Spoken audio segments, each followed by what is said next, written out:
Bonjour à tous et bienvenue pour cette méditation matinale. Nous commençons aujourd'hui ce très beau chapitre 12 et sans tarder, je vous propose de lire le verset 1 pour aujourd'hui.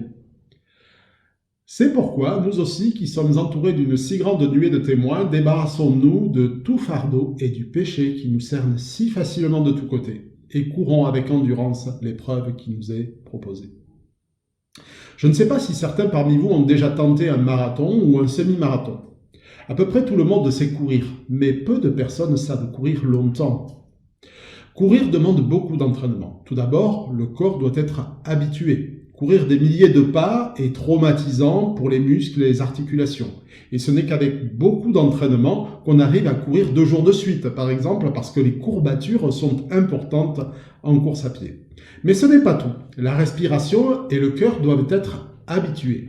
Si vous vous mettez du jour au lendemain à courir, il y a de fortes chances que vous finissiez très vite par vous essouffler parce que vous n'aurez pas appris à adopter le rythme approprié à votre corps. Nous connaissons tous ce vers de Jean de La Fontaine qui dit la chose suivante: rien ne sert de courir, il faut partir à point. Le cœur est un muscle, nos poumons ont une capacité qui leur est propre et tout cela ne se développe qu'avec de l'entraînement. Une bonne respiration en rythme est la clé de voûte de la course à pied et du sport en général. Mais ce n'est pas tout. Il vous faudra être attentif à maintenir la bonne posture. Vous devrez garder la tête haute, les épaules basses, les mains lâches, les hanches centrées, le torse droit, les genoux pas trop hauts et chaque foulée devra effleurer le sol dans un mouvement circulaire du talon jusqu'à la pointe. Vous l'avez compris, je ne veux pas faire le gourou de la course à pied, mais sans entraînement, il est très difficile de se concentrer sur tous ces aspects de la course à pied qui sont tous très importants et très techniques. En fait, nous sommes confrontés au même problème dans le marathon de la vie chrétienne.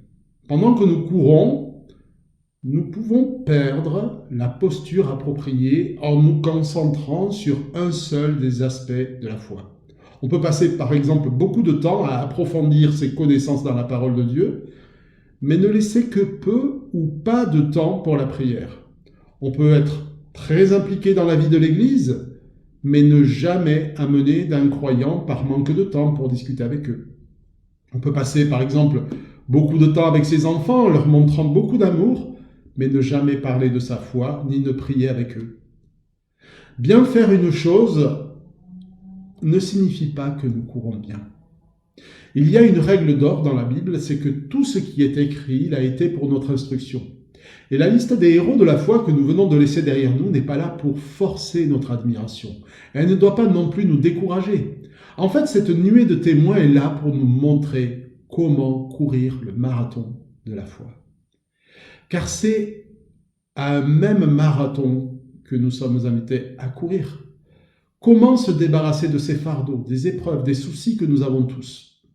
En partant en week-end, se détendre, en s'efforçant d'occuper son esprit dans des réseaux sociaux ou des activités sans nombre. Comment se débarrasser de tels péchés ou de telle angoisse qui nous enveloppe si facilement? Comment vaincre cette peur de l'avenir ou peut-être cette peur de la mort ou ces insomnies? Comment chasser cette colère qui ressurgit dès que l'on me fait une remarque? Comment suivre toutes les disciplines vitales pour la vie chrétienne? Comment prier, lire sa Bible, témoigner, servir et aller à l'église? Et en même temps, être un employé apprécié, des parents, un papa, une maman modèle, des personnes épanouies à tous égards, malgré tous les fardeaux et le péché qui nous affectent tous. Comment alignez-vous votre forme chrétienne de la tête aux pieds?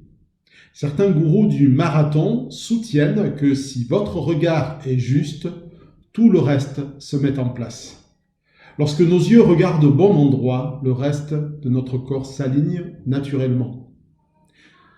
C'est donc en regardant à Jésus, en lui faisant confiance, que nous pouvons courir le marathon de la foi. En prenant le temps de lui remettre chaque journée de notre vie et à chaque instant. en regardant comment lui-même a franchi les épreuves pour que nous puissions à notre tour les franchir par la force qu'il nous donne. Sans cette communion à lui, sans cette proximité, il est impossible de courir le marathon de la foi, car un jour ou l'autre, la pente sera trop raide et les forces vont nous manquer.